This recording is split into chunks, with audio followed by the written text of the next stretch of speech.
All right, welcome back to the next segment where we will now be tasting Solerno and some Licor 43, which is having a moment with the Carajillos right now. First, with the Solerno Blood Orange Liqueur. It is an Italian liqueur that's made in Italy from, I don't want to kill this, Sanguinello oranges and Sicilian lemons. This is a blend of 3 distillates, one that is made from the orange flesh, and then another distillate made from the skins, and a third distillate made from the Sicilian lemons. And those 3 are blended together, a creation of the master distiller of Hendrick's Gin, Leslie Gracie. I did not know that. I was going to say, we love it, but we never know the history. The minute you open the bottle, you can smell the oranges. Oh, yeah, it's got such a bright, zesty aroma. I get, that tang. Mm-hmm. I get tang. That is so funny, because I was just about to say, it's the alcoholic version of tang. Yeah. The astronauts drank it. Marmalade, orange blossom. Mm-hmm. Super citrusy. It's not as sweet on the palate as it is on the nose. Mm-hmm. It's very balanced with this bright acidity. And the acidity lingers, which is the best part. It doesn't finish quick. Why can't they make NyQuil taste like this? NyQuil, it's cherry flavored. I can add it to your NyQuil. That's not cherry flavored. Yeah, it's like, tastes like diesel fuel. I like the way that NyQuil knocks me out, but I like the way tequila knocks me out better. Always. Always. That's it. Very dry in the finish, cooling citrus vapors. And the sweet stays in the palate and it evaporates fast. So it's not like something that was too sweet and it will stay there. Once you breathe, it kind of evaporates. I get a little bit of vanilla in the finish. Like right in the finish is the last note that lingers. And I'm excited to feel that and taste that because we're going to be carrying into the Licor 43, which is a liqueur that is known for being heavy in vanilla and herbs as its main profile. So I think I'm very happy with this selection here with what we're trying to do with this. This is just reinforcement for me. What I like about your program is that we use all of this all the alcohol that we have, we use it for different cocktails or different ideas. And now you're giving us another way to use the stuff that we already have. Yeah. All the stuff that we have, we had never put them together.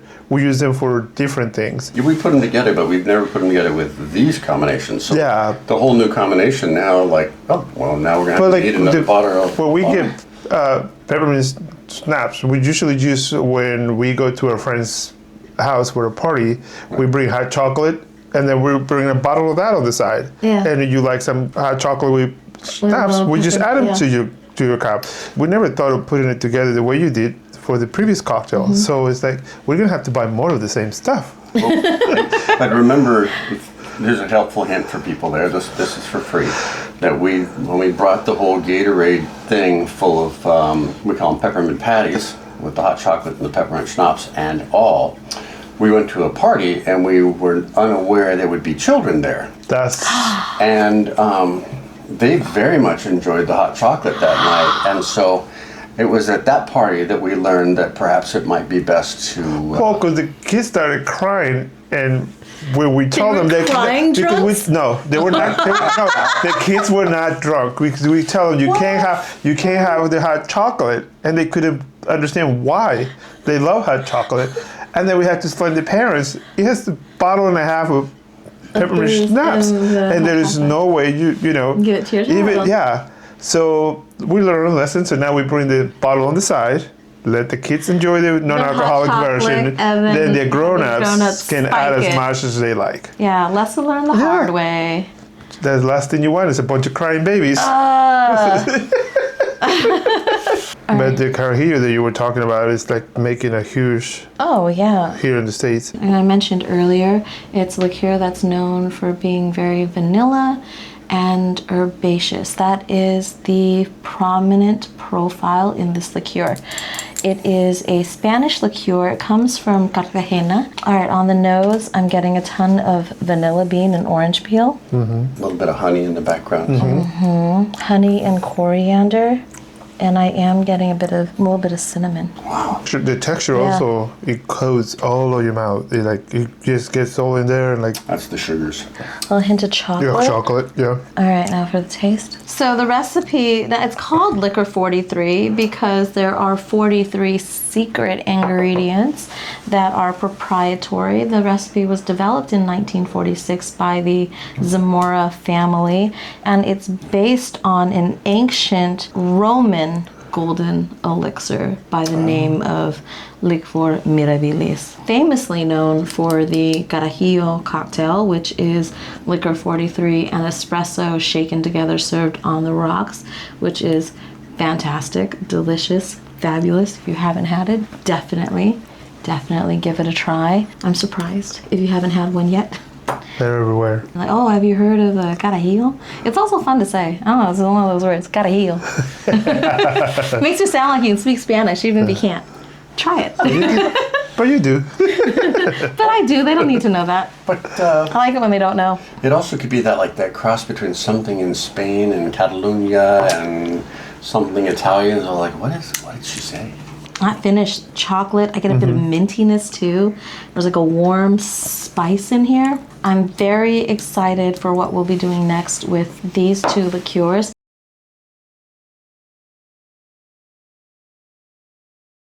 And I did mention that we were going to be making a spiced apple cider to go along with this. So I can help. we got some cider.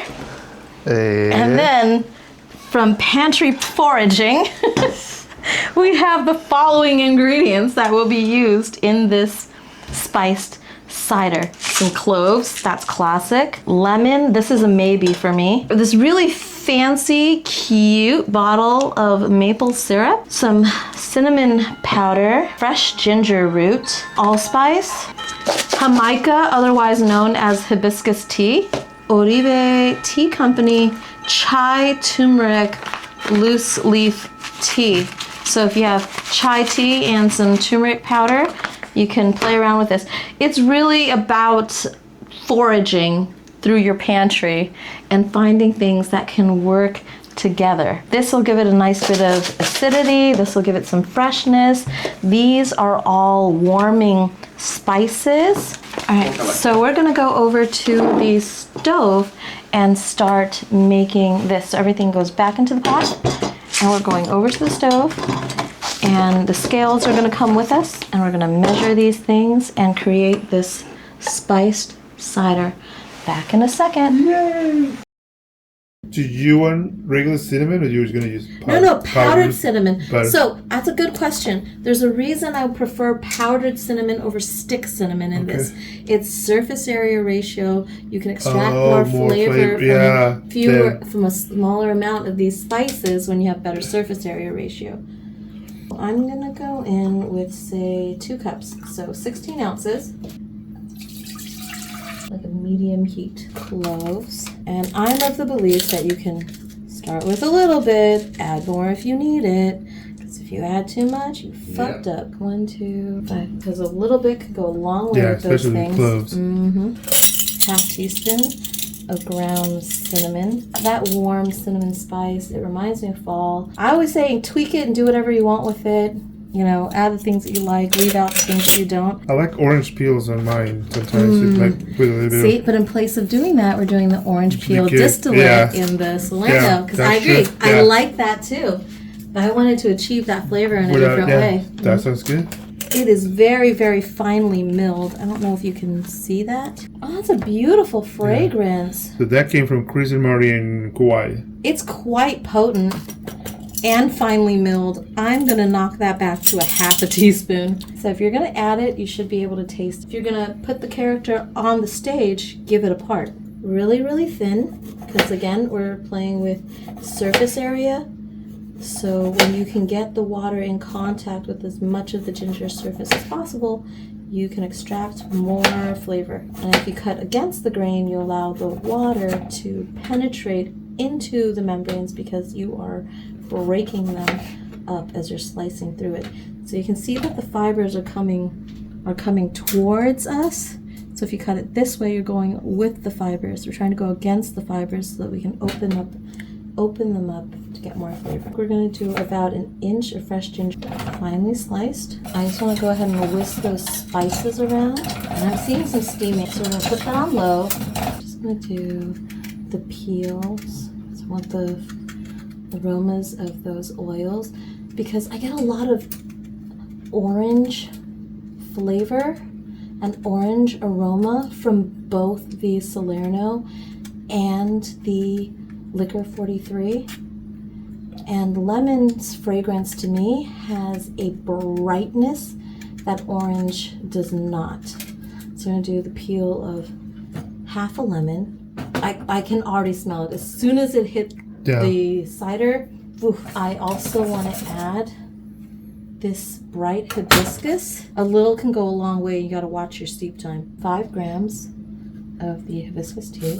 And as long as you're using low heat and not over extracting it, you won't get the tannins leaching out of it. In a few minutes, I want to taste where we're at. Oh man, the acid coming through from that jamaica. I taste the cinnamon, I taste the chai. Everything that we've added, it's present and they're supporting each other. Wow, that's really good. Instead of the maple, I think I'm gonna go with brown sugar. 1 tablespoon of brown sugar. I don't think this is gonna need much more time. I think we're getting everything that we set out for it to do. That's right, I'm gonna go ahead and kill the heat now. I didn't need lemon juice because of the acid in the hibiscus, but the lemon peels for the aroma was enough. And the color that we're getting here is lovely. It's a great combination of the flavors, and the house smells wonderful too. I don't want that much sugar. 1 tablespoon, 1 teaspoon of brown sugar packed.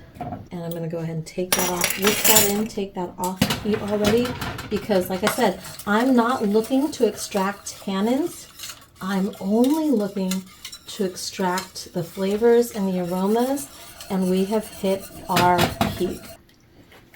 Yeah. I'm going to squeeze out what's left. The taste and the aroma, this is everything that I want it to be. It's exactly what we're looking for. So our final yield on this after evaporation, we lost just maybe about 2 ounces. This is the color that we're looking at. I gotta make the garnish.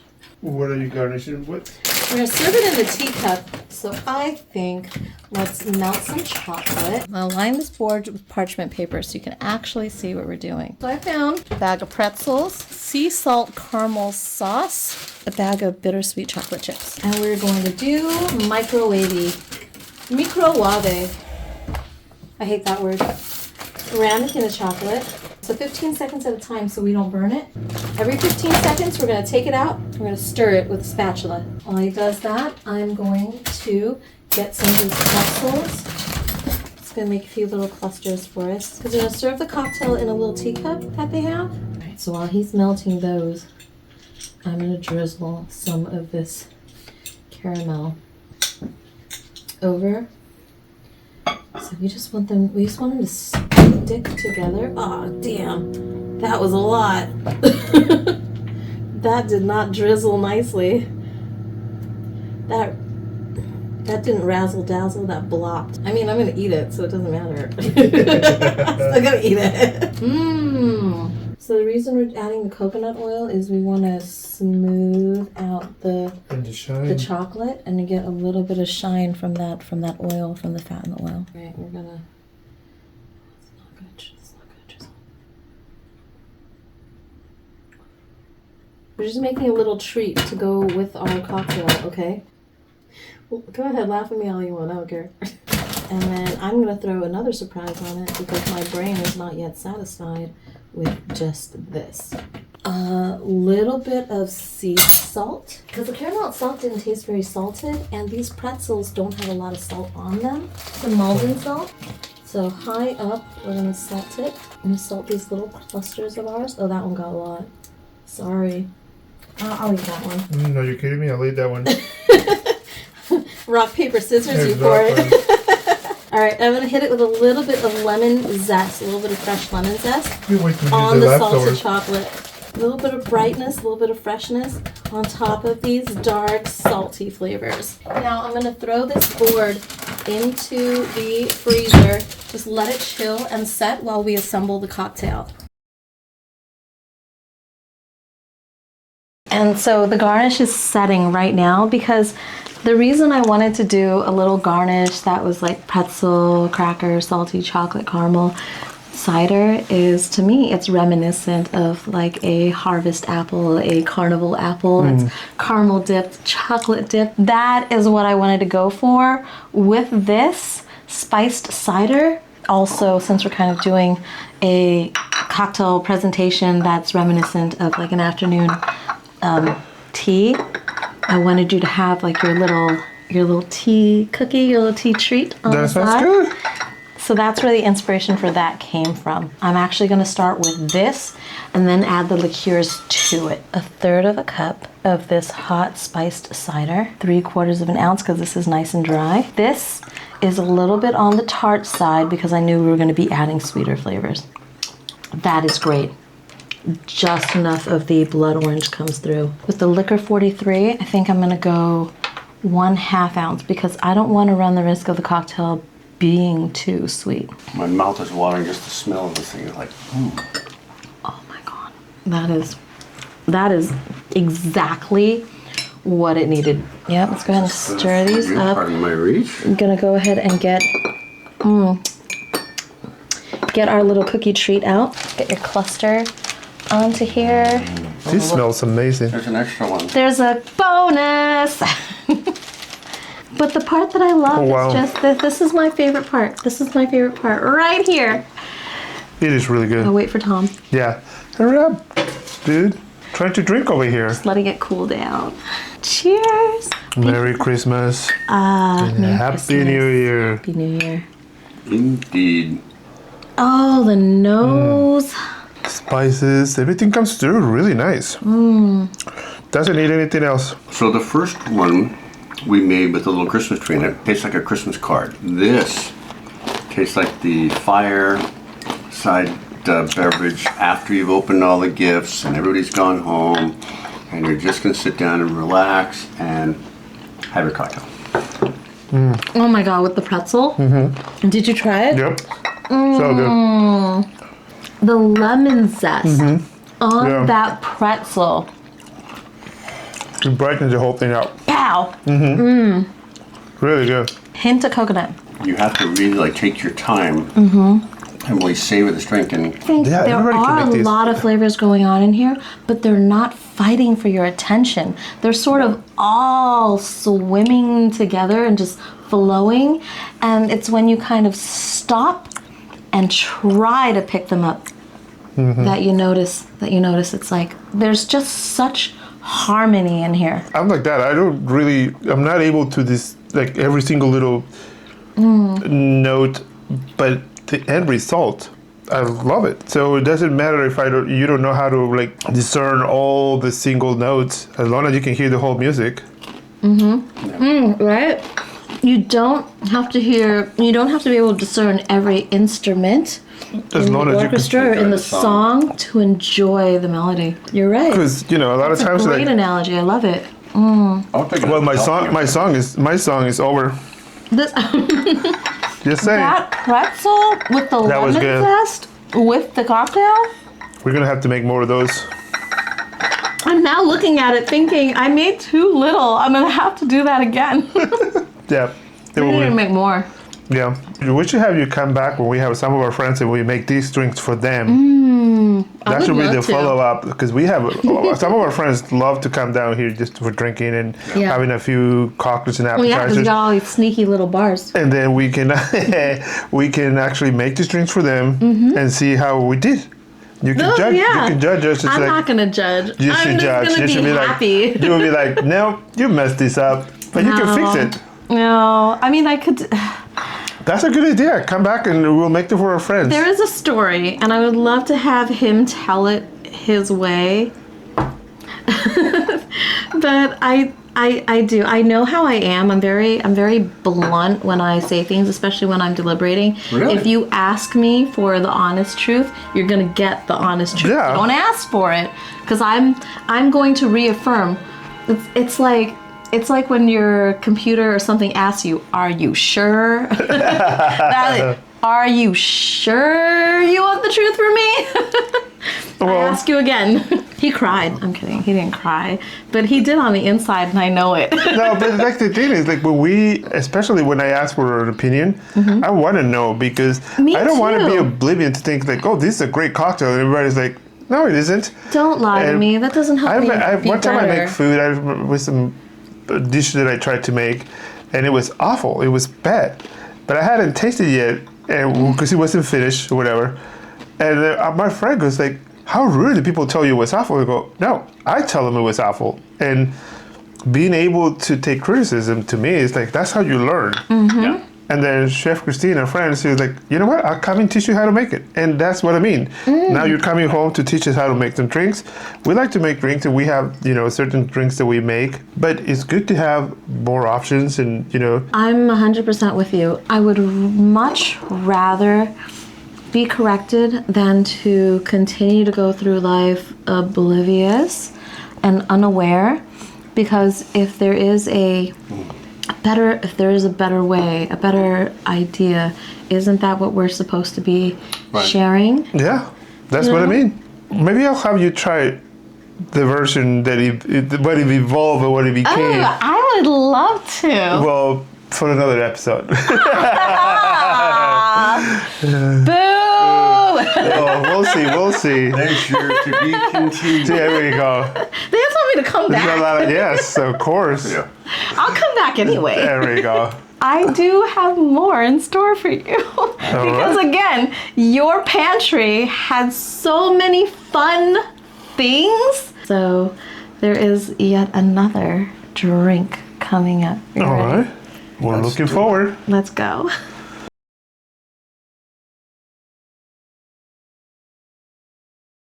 So I had an idea to use the cooled spiced cider that we made because I love giving you guys another use for the ingredients that we make together so that you can see it, you don't have to just use it for one thing or one recipe. You can do so much more with it. It's as versatile as your imagination.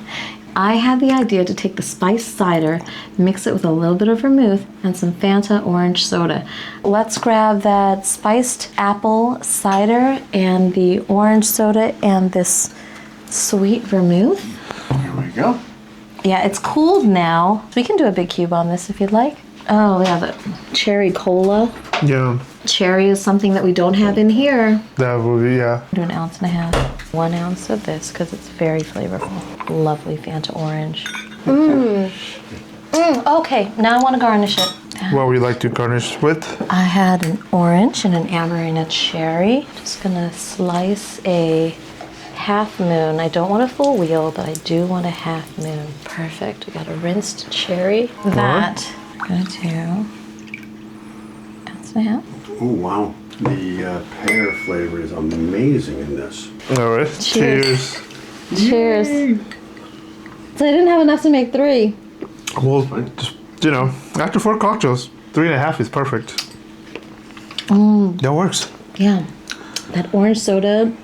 And the orange soda, the bubbles feel like they sort of deliver the spice notes from the sweet vermouth and the spiced cider that we made. Here, try this. Because I believe the garnish should play a role. It should either play a role in the story or it should play a role in the evolution of a cocktail. So have a bite, have a bite. Have a sip, have a sip. Oh, wow. You're right. It has so much. The juiciness and the tartness. Well, that takes the citrus to a whole different level, rivaling the pear. That's very cool. Totally. Crazy. We made the spiced cider. Yeah, that was very spiced nice. Apple cider Perfect for cocktail outside when it's that we cold. found while with ingredients we found while pantry rummaging, pantry foraging. Yeah.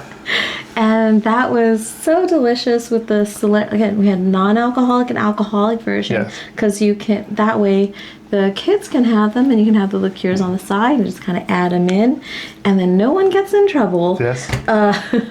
And the other cocktail that we made was the The one with the Fanta. we and repurposed the leftover. spice cider that was left over after it cooled, and we mixed it with sweet vermouth and Fanta Orange, and garnished it with what is this again? Tangerine orange. Thank you, tangerine with the tangerine. I think it's actually like a tangelo. Tangelo. Okay, I was like, yeah, tangerine. something like that that. doesn't sound right. I used to, when I was a kid, we used to play hide and seek with our neighbors, and our neighbors had a tangerine tree in their front yard. And I was skinny Minnie Mouse, so I would climb, and tangerine trees have those thorns inside of them, so I would climb inside the tangerine tree, up inside, and I had like a spot where I would perch inside the branches, and I would snack on tangerines while everyone went running around looking for me, and I could see them. And that was my spot, because who's gonna go look up a thorny tree during hide and seek? The only reason they found me is because the peels fell on the ground. From all the tangerines that I ate up there. And that's how I got caught. And I could never hide in there again. No more tangerine hide and seek for me. But that's why I was like, oh, this is tangerine? Tangelo. Okay, cool. With the Tangelo. I didn't know about the Solerno, the blood orange liqueur. The history behind it, we learned a lot of stuff. Yeah, the background on Yeah, and a lot of stuff, so that's pretty good. Liquor 43 and the Solerno. Yeah, that was pretty nice. And I'm grateful. Thank you for having Oh, thank you for it's so letting good to us have do you. this.